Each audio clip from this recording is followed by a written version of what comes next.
Se agrega Marimón, que está en Bogotá, entrenando con la 20.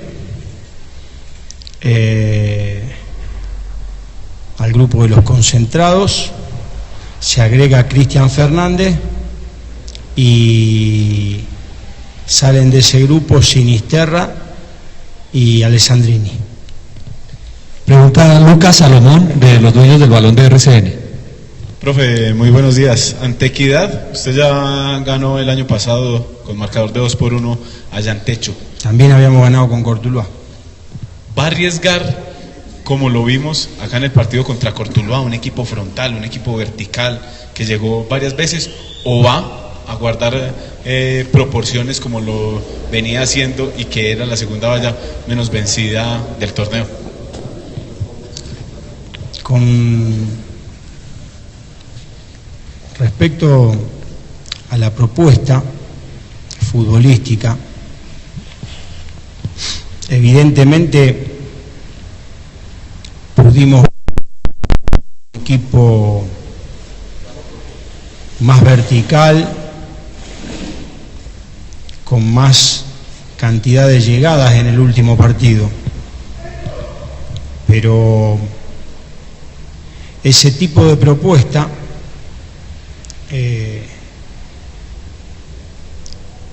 nos juega en contra.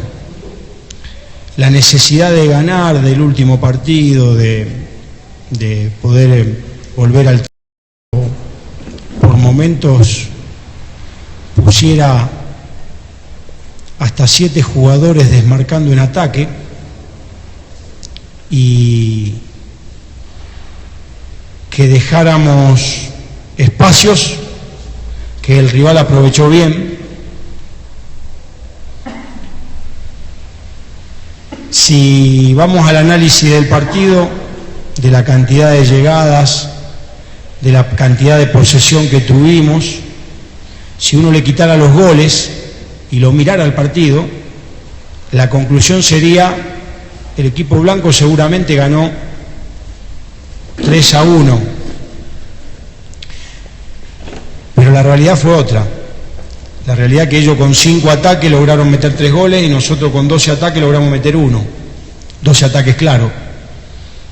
Evidentemente no estamos preparados lo suficiente para llevar adelante esa propuesta de tener 7 jugadores desmarcando en ataque.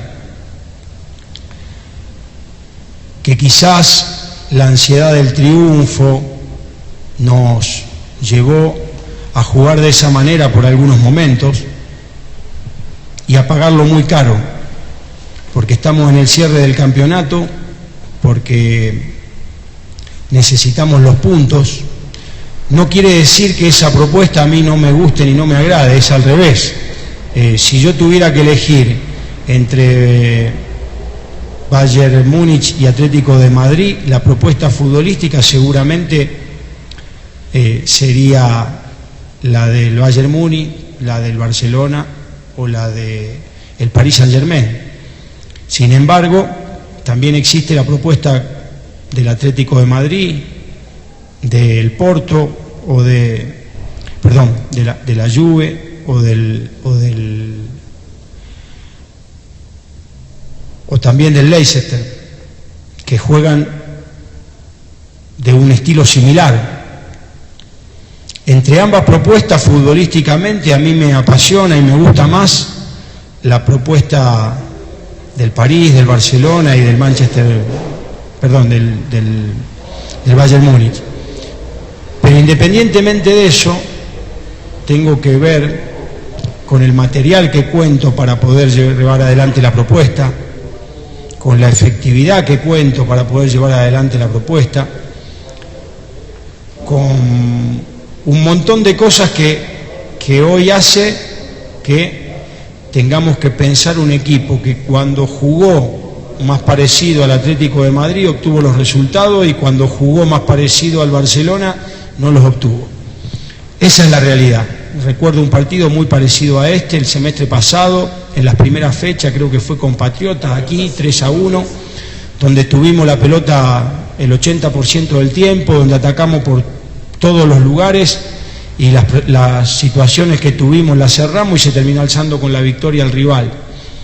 En este caso fue un partido, me hizo acordar mucho a ese, muy similar, la necesidad de ganar, la necesidad de obtener esos 3 puntos, la necesidad de volver a ganar en casa por el torneo, porque si bien lo hicimos por la Copa, por el torneo no ganamos desde Tolima. Todo eso hizo que el equipo mostrara un bagaje futbolístico muy interesante para pensar en una propuesta a futuro, que es lo que yo un poco decía la semana pasada. Estamos cerca de poder lograr armar un equipo que por ahí sienta y juegue el fútbol de otra manera, pero hoy la propuesta que vamos a intentar es una propuesta que nos pueda dar los 3 puntos, que tenga un sentido de ataque, que involucre 5 jugadores en ataque, pero que también cuando perdamos el balón por lo menos tengamos 5 jugadores con el equilibrio para poder defender. No 7 jugadores en ataque, y ustedes lo vieron en el primer gol de ellos, solamente Harry y los 2 centrales tratando de sostener la jugada que surgió de una pérdida de balón. Teníamos los 2 laterales más el volante mixto y el volante ofensivo intentando atacar, y el equilibrio solamente sostenido por 3. Ese tipo de partido donde uno involucra hasta 5 jugadores en ataque no deja de ser una propuesta que intente jugar por las bandas, que intente triangulaciones, que involucre hasta 5 jugadores en ataque, pero también es una propuesta que a la hora de perder el balón nos encuentra con 5 jugadores preparados para defender. Juliana Pinzón, de LPP. Va a ser una pregunta después de tanto tiempo. Pero no para que me regañen. Profe, la semana pasada hablábamos de Daniel Hernández, de que quería un Daniel Hernández con un mejor rendimiento, con un mejor nivel. Lo vimos en este partido más propositivo. Este es el Daniel Hernández que usted quiere, y con respecto a Alexandrini, ¿lo saca de la nómina por el nivel o no le ve a él definitivamente que propongan el equipo? Son decisiones. Creo que recuperamos a Marimón, creo que rotamos los delanteros que tenemos como lo hemos hecho en otras ocasiones. En la anterior se quedó afuera Cristian Fernández y nadie me preguntó nada. En este caso se está quedando fuera Alessandrini y surge una pregunta que para mí es natural. Uno toma decisiones, también se está quedando afuera ya recuperado César Arias del viaje, y es normal cuando uno tiene más de 2 jugadores por puesto, como en este caso que tenemos una nómina de 25 jugadores y solamente van concentrados 18. En este momento está quedando solamente un solo lesionado, que es Quinteros. El resto está a disposición. Se queda fuera 7, 8 jugadores. Algunos juegan en la sub-20 y otros entrenan con el preparador físico que queda aquí, porque deben completar las sesiones de entrenamiento necesarias, pero la decisión tiene que ver con esto de rotar el banco. El equipo va a ser prácticamente el mismo que jugó en el último partido. Por otro lado, con respecto a lo de Daniel Hernández, había mostrado un síntoma de recuperación futbolística ya en el partido contra Envigado, allá en el segundo tiempo. En este partido, hasta el minuto 60, estuvo muy participativo, con influencia en varias jugadas de ataque positiva, como por ejemplo la primera situación de gol en el arranque del partido, que es un remate de él, el pase gol a Cure, que lo deja en la diagonal del arco para rematar, que el arquero la tapa y después está en offside Estupiñán, pero es un enganche, una pausa y un pase muy justo. Y lo que le vamos a pedir a Daniel Hernández es que pueda influir de manera positiva en el juego mayor cantidad de veces. Es decir, yo tengo que también estar a lo mejor recordando o explicando. Palomino no hizo pretemporada, Daniel Hernández no hizo pretemporada, porque uno por lesión y por llegada tardía, otro por llegada tardía. Viveros no hizo pretemporada prácticamente. Y así la llegada de muchos futbolistas que hoy estamos contando dentro del plantel fue dentro de las contrataciones, fueron llegadas tardías que no permitieron. Cure se lesionó, estuvo un mes parado por la costilla, un mes y pico parado por la costilla, o sea que lo que pudo haber hecho en pretemporada lo perdió. Hemos tenido quizá algunos jugadores que les cuesta sostener el ritmo de los partidos. Es también así el caso de Daniel Hernández. Daniel Hernández no ha hecho la pretemporada, llegó y tratamos de meterlo rápidamente en lo futbolístico para que pudiera aportar 30, 40, 50 minutos. Hoy yo creo que está en una actuación positiva de 60 minutos. Pero también le pedimos que en esos 60 minutos no sea tan intermitente, que quizá aparece con una buena jugada y desaparece por 10 minutos, sino que hemos hablado con él para que él pueda aportar mayor cantidad de participaciones positivas y que pueda hacerse importante de 3/4 en adelante en esa necesidad que tiene el equipo a la hora de elaborar juego y de llegar.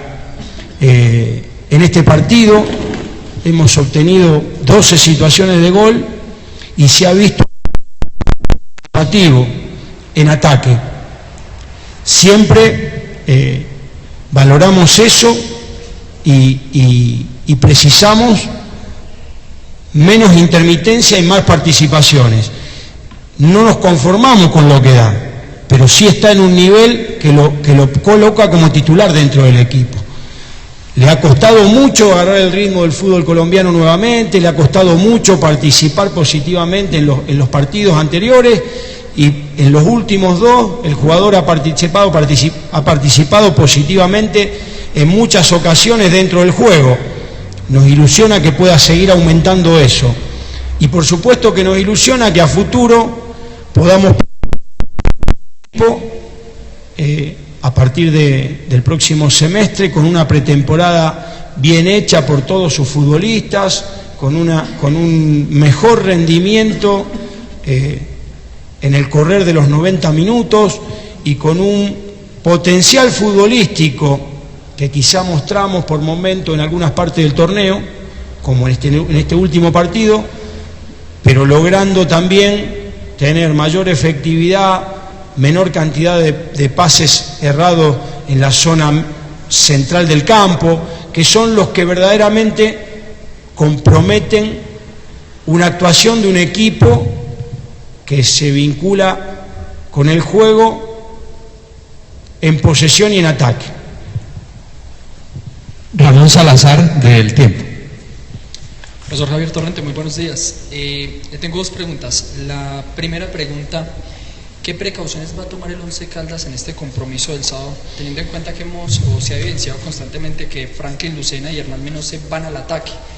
El jugador jugador Borja de Cortuluá decía que ellos habían analizado esa situación y aprovecharon esos espacios que se dejaban en defensa cuando se iban en ataque, y pues ya tenemos el contenido de los 3 goles. La primera pregunta: ¿qué precauciones se van a tomar en ese aspecto para que no vuelva a acontecer lo que pasó aquí el martes en Manizales? Y la segunda: ¿por qué se sacó al jugador Junior Viveros del compromiso frente a Cortuluá, sabiendo que estaba cumpliendo una buena tarea en ese compromiso? Con respecto a los espacios que puedan dejar Menosio Lucena, ya lo hemos hablado. hemos conversado con ellos, hemos analizado la situación del último partido, y si ustedes vieron el entrenamiento de hoy, habrán observado que una porción del entrenamiento estuvo vinculada con los relevos, y que las personas que se involucran en ataque pueden ser el lateral derecho, el lateral izquierdo o el volante mixto. El lateral derecho o el lateral izquierdo o el volante mixto. Con eso sumaríamos un quinto hombre al cuarteto de Hernández, Cure, Estupiñán y Viveros. Por otro lado, la decisión que yo tomo tiene que ver con un primer tiempo de Vivero que no estuvo influyente en las jugadas de ataque. Segundo, si bien tiene un arranque del partido donde participa de algunas jugadas y convierte un gol, no era él el que tiraba los centros desde izquierda. Los centros desde izquierda llegaban a través de Murillo. Llegaban 5 centros, 3 el primer tiempo y 2 el segundo. Del lado derecho los centros salían por Lopera y por Cure. Alternadamente lograban sacar centros desde derecha. Y solamente teníamos la presencia en el área ante una defensa que se había cerrado atrás de Estupiñán, un solo centro delantero. Al yo ver centro en Murillo y al ver centros de derecha en Lopera y Cure y ver una defensa que se había cerrado atrás, mi idea fue colocar un doble centro delantero con Estupiñán y Alessandrini, que pudieran tener mayor presencia en el área para esos centros y cabecear algunos de esos centros que llegaban desde la derecha o desde la izquierda y donde Vivero no participaba de ese tipo de jugada. Por otro lado, cuando una defensa se cierra atrás, normalmente la mejor respuesta o la respuesta que más efectiva es la colocación de 2 centrodelanteros grandes que puedan cabecear, porque al haber tanto encierro y no entrar pase filtrado y ese tipo de cuestiones, uno termina lanzando centro, y al terminar lanzando centro, si tiene un solo delantero centro o tiene poca presencia ofensiva para cabecear esos centros, termina desperdiciando esos centros. Independientemente de eso, si uno analiza cómo entró Alessandrini al partido y qué le dio al equipo, bueno, volviendo una parte más de la pregunta, desde que entró Alessandrini tuvimos 2 jugadas más de gol clara. Una fue un que venía entrando Alessandrini en el punto del penal y Estupiñán al primer palo, y un centro de Lopera que también fue bien atacado por ellos, lo que en gol. Desde mi punto de vista, el bajón en el equipo vino porque nos cansamos en la zona media y dejamos de poder presionar a los 3 volantes de ellos con nuestros 2 contenciones. Es decir, tanto en una jugada penal, todas las presiones que realizamos en la zona media llegaron tarde, y eso es producto del cansancio.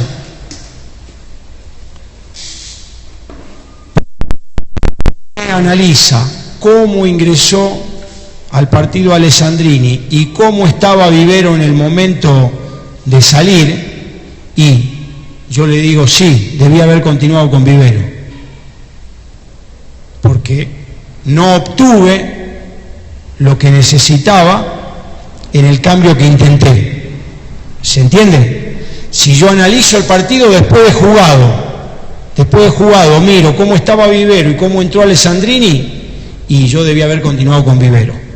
Pero antes de jugado, cuando se está jugando, si Vivero no estaba alimentando en los centros, y el que alimentaba los centros de izquierda era el lateral izquierdo, y del otro lado tenía centro en Cure y en Lopera, la presencia de un doble centro delantero me pareció la más acertada para poder transformar esos centros que llegaban en goles.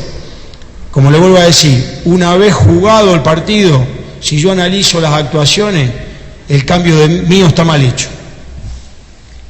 David Muñoz, de Todelar.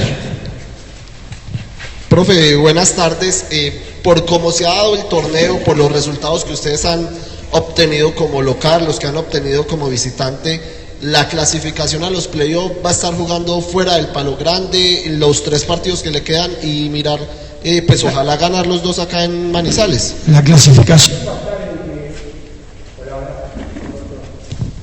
La clasificación está en que nosotros obtengamos